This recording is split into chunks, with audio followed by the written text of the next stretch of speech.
John is sitting here. He is the president of the Dutch association Stichting. The two of us, we have very similar ideas. We know exactly, where we want to go. We know what this community really needs, and we are trying to help and to achieve these goals. So he has prepared a very small presentation. I don't know if they're ready. Can you start, please? Okay, thank you. What we started, I think, more than 2 years ago is another way of sharing information between patients with a number of goals, initially only to provide information between patients, but in a later stage, and I'll come back to how we have implemented this, we also started using data that we gathered from all the patients in the system. But let me first tell you a little bit about the history. So we really think that if you want to empower patients, you need to have interaction between patients. It's very difficult for patients, as you can see with you. Since you are together, I think you're achieving better results and you feel more confident. And that is not just for you, it's for all patients. So empowering patients required patient interactions. And we think that the best way to do that is through a social media platform. Why? Because a social media platform is an excellent way to learn from each other. It's easy to use. It's a good way of sharing your experiences. And it's also a good way to find relevant information because relevant to you is depending on your context. What type of phase in your life are you in? What type of variation do you have? What type of quality of life issues do you have? Can you find other patients in similar situations? And can you learn from them? And can they learn from you? So that makes it more relevant. And that requires, of course, that you can ask, are there any patients who are in a similar situation like me? Or maybe, can you find other patients with similar situations like you? And you want to do this in your own pace.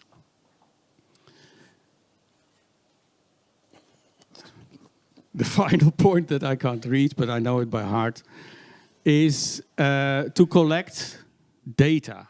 And we are not really referring here to all kind of data on a medical level, but to be sure that you understand the context of other patients. And I will give you one example of how we use this in the Netherlands to improve the situations for patients in the Netherlands. So, the first thing we looked at, of course, Facebook. Why not go to Facebook? You can have groups there. It's an easy way to interact. Why did I make everything green? There are many users at the time that at the time that we started this initiative, we had 600 users at Facebook in the Netherlands. We have moderation capabilities, maybe not too important, but once you get COVID, then moderation certainly becomes very important because all the discussions about, you know what I mean? But there are some big disadvantages when it comes to Facebook. And one of them is the advertising and targeting strategy of this company that's behind Facebook. There is a filtered timeline based on algorithms, and these algorithms are unknown to us. So Facebook decides in a way that's not known to us what you are going to be displayed and what's going to be hidden for you. There are privacy concerns. I've dived a little bit into this, and I soon realized that I don't want to be on Facebook anymore. I just killed that application on all my devices. And there is no advanced search function to find other patients in similar situations, let alone data. Well, there's a lot of data collection, but not for patient groups. So the alternative is a forum, and they can be very effective. I think a lot of you will be on the Global MPN Forum about global health, which is very good. because you there have search capabilities. You are able to find with keywords. You can search on fatigue, for instance, or on thrombotic event, or whatever. At the time, we also had a forum, and we had 700 patients on that forum. And it's really relevant if you are coping with an urgent question that needs to be answered. If you put a question there, and it's relevant, and you can make it relevant, typically you would get an answer with 1 or 2 days. But it's not interaction. What you often see is that there is a new topic being generated, 2 or 3 people give an answer, and then there is a new topic released, and there is no way that you keep track on everything that's going on there. And you have either no indication that there is something going on there, or too many. If you get push messages all day, there's a new offer, then you get tired of it, so you put it off. And then you don't get the right inputs to go to the platform, log in, and look at it. And there is no advanced search function to find patients that are in a similar situation like you. So we decided to go for our own solution. Initially, my background is in software engineering, so the first reaction was, I'm going to build this myself. And after doing some analysis, I said very soon, we are not going to build this ourselves. It's too complicated for too small of a group. So we did a extensive product selection. We chose a product from France called Hivebright. It's a well-established product. I will not go into detail. I went to Paris to talk with the development team, and I got really convinced that this is a really mature engineering team. Their software is at very high level. It's scalable, it's robust, it's stored on European servers, not on American servers, and that can be a privacy issue for some people. And it has a wealth of features, all relevant for patient groups. We were one of the first patient groups on their platform. They are using it for other environments. But very importantly, it's very easy to maintain. So we are now running a system with 1,500 users being maintained by 2 people, maybe 1 hour a day. And what comes with it is now we have the capability to do some really proper analysis. That was a disadvantage. This was quite expensive, but therefore we have Peter who is helping us out with that. The Swiss bank, yeah? Okay. So we started in the Netherlands, and we launched emails to our Dutch patient groups. As you know, Ruben, you know our stichting. You can even pronounce it in the proper way, I know. And we are one of the oldest MPN patient groups in the world. We are 20 years already in existence. And we had about, at the time, 1,300 people being member of this foundation. So we launched an email platform. We sent an invite to Facebook. We also have a magazine that appears every 4 months. And we also have an annual meeting every year where about 300 to 400 patients meet each other. And we use this to promote this new platform. And of course, what was really important, the first couple of weeks, we've been adding content to that platform, keeping it alive and making it interesting for more and more people. And then we had a meeting in Israel, a number of you were there as well, in 2022, where we showed our progress to that group. And we offered then to make it available for all patient organizations, their board members. So that in any way we can start at a global level to connect patient organizations with each other and learn from each other. For whatever reason, this did not continue. And I reached out to Peter in 2023.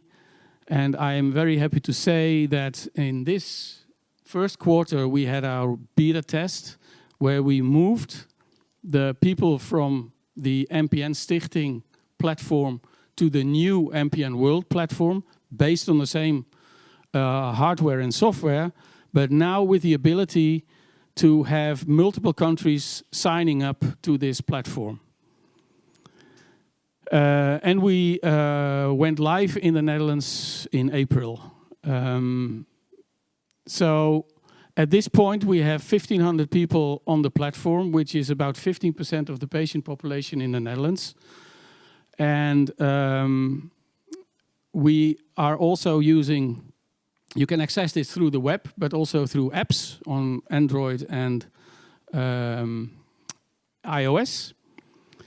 We have daily interactions. It's really a platform where people message every day and people get discussions and information every day. People from the Netherlands who are here can talk to you about this, but this is exactly what's going on right now.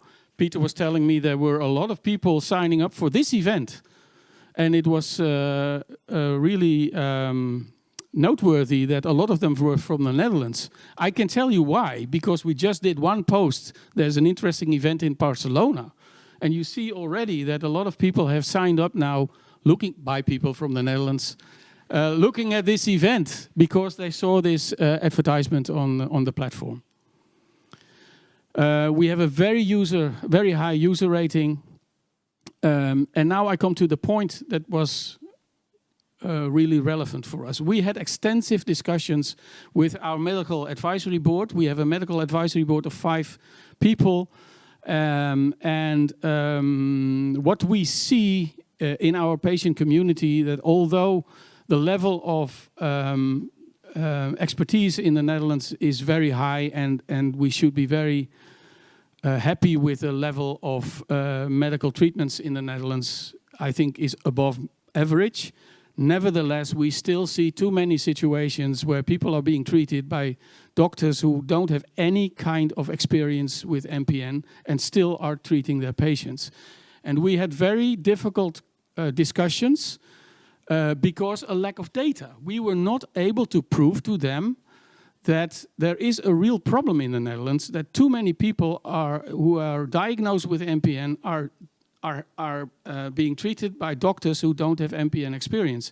And our belief is that a good doctor needs more and more patients to be aware of what's going on in MPN and not just blindly follow guidelines. Once we started this, we could prove that 50% of the people on our platform, I mean 50% of the, at that time, 1,100 people on the platform had a doctor who did not have any other patient from that population, which was an indication that even if we have 15%, you can extrapolate, but we were now able to prove that a lot of people were being treated by doctors who don't have real MPN experience, at least who don't have many other MPN patients. And this completely changed the dynamics of the discussion. And we are now working in the Netherlands on a system where we are creating expertise groups through the country on geographical locations. So with the help of the physicians, by the way. So we are now getting rid of the reluctance to solve this problem. So that's only one example. So what do you get on this platform? First of all, there is a live feed. And there is a strategy behind it that we have local groups, so a Spanish group, a Belgian group, a Dutch group, German group, American group. And within your group, you can have discussions and share information with other people in that group. At a higher level, there is also a global group. The global group is accessible by everybody who is already in another group. So when you sign up to the system, you're part of the global group and you're part of your local group. If you want, you can also ask access to other local groups. So I am part of the Spanish group, the Dutch group, and the global group. I don't speak Spanish, but there is a real-time translation opportunity in there with Google Translate. So if somebody from Spain put something on the platform in Spanish, I can push a button and it's being translated for me, and my answer in Dutch will be translated to Spanish for the Spanish people. I will not go into all these details, I think, at the moment, but there is a lot of information to be found there. But what is really relevant, that it gives the opportunity to bring people to this platform. And what we want to achieve at this moment, for every patient, we know the type of MPN, the medication being used, the mutation that we're talking about. And what if we could enhance this with quality of life issues? What if we could, if once we have, you are talking about the 15 parents in Spain with a child having MPN. And I think you are right, there are only 15 in Spain, but worldwide there will be hundreds. What if this would be an easy way to find all the other patients below 20 years old and bring them together just by doing a search in the platform? And it is that easy. So I think it brings us the opportunity to connect to people in new ways and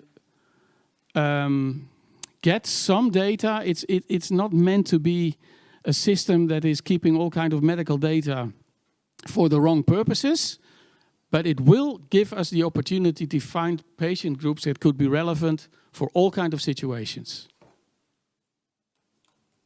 Any questions?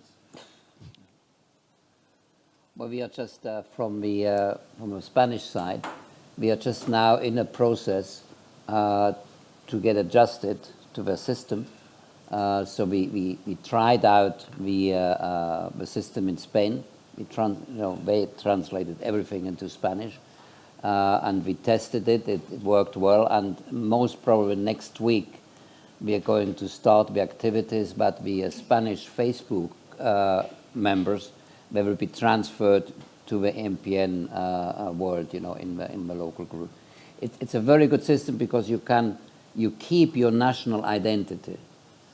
But at the same time, on a higher level, all the information which we're getting in is being really consolidated and being brought together. And as they have a medical advisory board, we will need a medical advisory board for the MPN world. We will need physicians in there who can guide us, who can help us, because the more patients that you have, the more questions you get, because with people ask questions, and there come a moment where we are patients, we have experience, but the patient is every time more and more informed, so he comes up with every time more complicated questions, and where we simply need a medical advisory board. Yeah. Just one quick question. As I understood, I'm working with Peter in the Spanish group. We tested it last week. In my mind, it's clear when you have the Facebook group, you advise that and you migrate the people. But are we going to be always dependent on that? Is there any other way of making this group, this platform visible? Because it's not Facebook itself. No. So it's difficult to bring new people to the platform. So let's imagine that Facebook disappears. Yeah, Facebook. What would we do? How are we going to raise awareness of this platform? I can tell you what happened in the Netherlands. When we started this, the reason why we went out to Facebook, because there were 600 patients at that platform. So it was an easy way to us to find 600 patients and invite them. So you need a critical amount of people to have something that starts working for itself. Then you will see that people are communicating to other patients and advise them to go to the platform as well. What we see now happening is that physicians are advertising our solutions to their patients. And that's, I think, the best way. If every physician is aware of this and is aware of the added value it can have for patients, then more and more patients will come to our platform. And you cannot close the Facebook. Facebook will stay open. It's just an alternative what you have. So within the Facebook, obviously we will make advertisement, and we'll tell them go to the MPN World Group. But at least in Spain, there is no intention to close a Facebook group. Definitely not. I'm just a wild guess. If that happened, how would we survive? No, this will kept up. I hope that with the time, the experiences people have with MPN World, but they will change. They will ask for changing. They want to be a platform there now. You can do much more things on this platform than what we can do now with Facebook. I really think it's a very, very strong tool, very powerful tool that we could benefit from it. But I also see that it's not a social network. It's not well. Probably for physicians, it'll be easier to recommend this platform than recommending Facebook as a patient's area of relationship. Absolutely. Can I ask something? In the Netherlands, of course, we have the MPN Stichting. In Spain, you have the MPN Spain. So I guess, I don't know for sure, but when you are a patient and you want to know something, you go to your local group, in this case, MPN Spain. And via MPN Spain, you are invited to this platform. And so you get your community together. Yeah, I think in Spain it's stronger, the Facebook community than the MPN. Community, okay, I like that. Which is the same one, but Yeah, it's the same, okay, but... Facebook is more, at the moment, I think. It's my impression. Yeah, okay. Yeah. No, yeah. Yeah, that's, yeah, exactly. That's what John also said. We have a strong community. You never get 100% of the patients to watch your local group. In the Netherlands, it's kind of 15 to 20% of the patients, we guess, that are, member of the MPN Stichting. I don't think you want to, you can't get to that 100%, but the community must be strong, and it starts with when you're getting a patient and you want to know, you get information. That information is very important. You first go search the internet, and then you come to MPN Spain or the MPN Stichting or MPN France, I don't know. And that's the same in the UK. They had a strong Facebook inheritance. Maybe eventually when you look at the whole security and the whole infrastructure which behind Facebook, you have some doubts about privacy and that kind of stuff. Then when you look at that part from a patient perspective, you want to have something like this.